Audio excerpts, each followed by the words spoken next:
The Northland is the coldest location based on average winter temperatures east of the Great Plains. 21 years ago, the air temperature there hit a chilly 60 degrees below zero. We look back not only on the memories of that record-setting cold day, but also find out why people enjoy living in the country's coldest region. So here I am in the coldest place there is in America. Welcome. Somebody has to live here, right? Bitter cold is normal around here. In fact, it only reaches a high temperature of the freezing point about 18 days the entire winter. When it gets down in the 20s below, that seems like every winter we have a stretch of that. These frigid temperatures are recorded daily by volunteer cooperative weather observers. Because I like to keep track of weather myself. And relayed to the National Weather Service and across the entire country by James Christensen. We had observers rolling up there, embarrassed. He was one of these observers, and we had a lady up there 3 miles south of the tower. As always, it was an ongoing, I guess you call it kind of a fun game between those two, because they were always two of the coldest. The cold spot lies in the Embarrass River Valley near the Laurentian Divide on the Iron Range. They're in a lower area, so what happens is all that cold air just sort of drains into the low spots, and that's where you're going to get your coldest temperatures. It's nothing to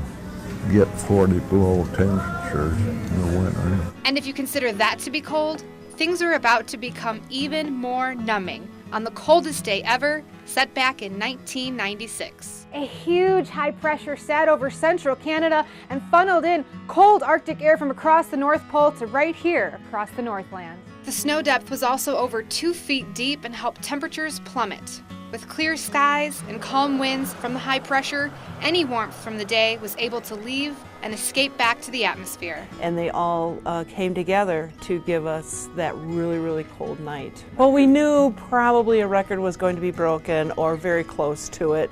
The media frenzy, of course, was there. Everyone was talking about it. It had been cold for quite a few days before that, with 50 below actual temperatures, but this was the big night. There's a lot of stories about guys staying outside and living in tents and in their sleeping bags, and tree huggers, if you will, coming up here to do that. They were cold weather campers. We went out and I was going to check on them guys that were sleeping up there. When they pulled them apart, there was an inch of frost between the two sleeping bags. It was indeed a cold night, with the record on the line of negative 59 degrees set back in 1899 at Leech Lake Dam. And 2 towns are battling to set a new cold temperature record. There's a weather station just outside of Embarrass in Tower. She had a house with a little gully down behind the house, and that's where the instruments sat.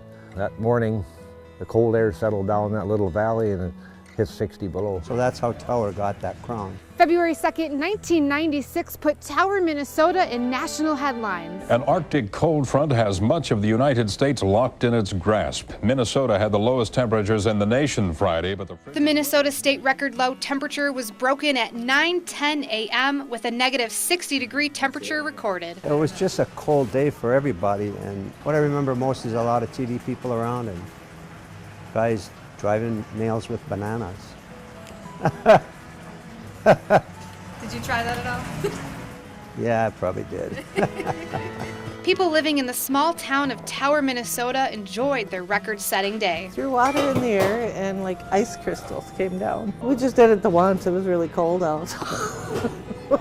Kids celebrated too as schools were forced to close from the cold. It kind of was odd because during the week it's 40, 50 below and they still had school, but not until it went to 60 below did they cancel school. It was so very cold that you really couldn't be outside more than a couple minutes if your face wasn't covered. Frozen and bursting pipes were also a big concern when temperatures dropped so low. I'm hardy, but not that hardy. So I talked with the right man on the job. We got called out that day to turn the water off, and we had to locate the water shut off in the yard, which was under about a 5-foot high snowbank. We moved it with the loader, and we dug into the ground, which was about as soft as a 4th of July day, which is hard to believe at 60 below. As the town continued to consider the battle of the cold bittersweet, We had a low pressure. the National Weather Service was busy. It's not cut and dried sometimes. The state record was not declared cut and dried that day, so there was still some suspense going.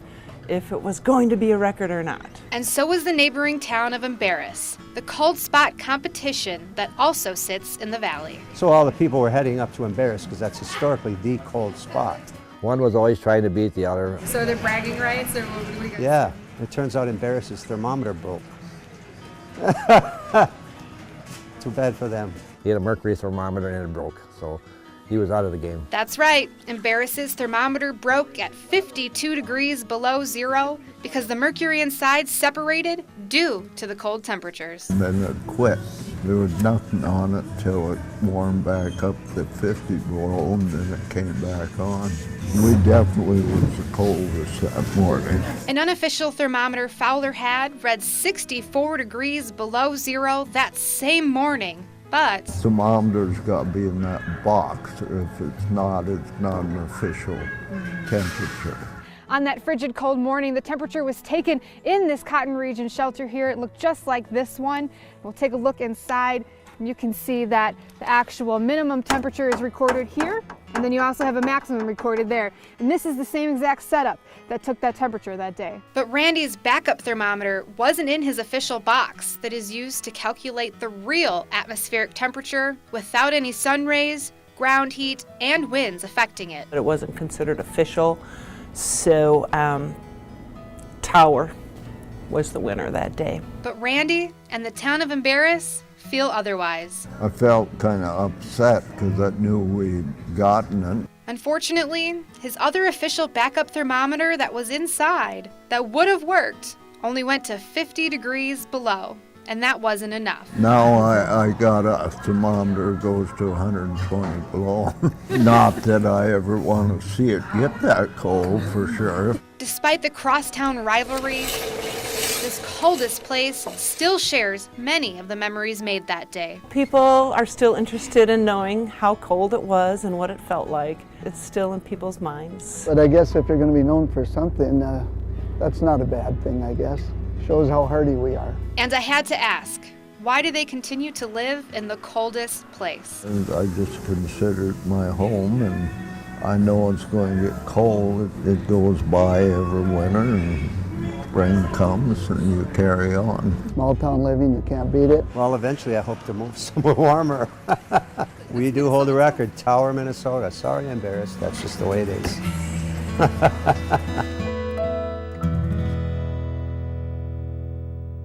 On that same cold day, the city of Duluth dropped down to only negative 39 degrees due to the warm lake. And only 5 days later, the Northland warmed up into the mid-40s. What can I say? Up here, we're cold weather tough. And if you don't like the weather, just wait and it will change. In the studio, I'm Brittany Merlot with photojournalist Matt Van Winkle, KQDS, Fox 21.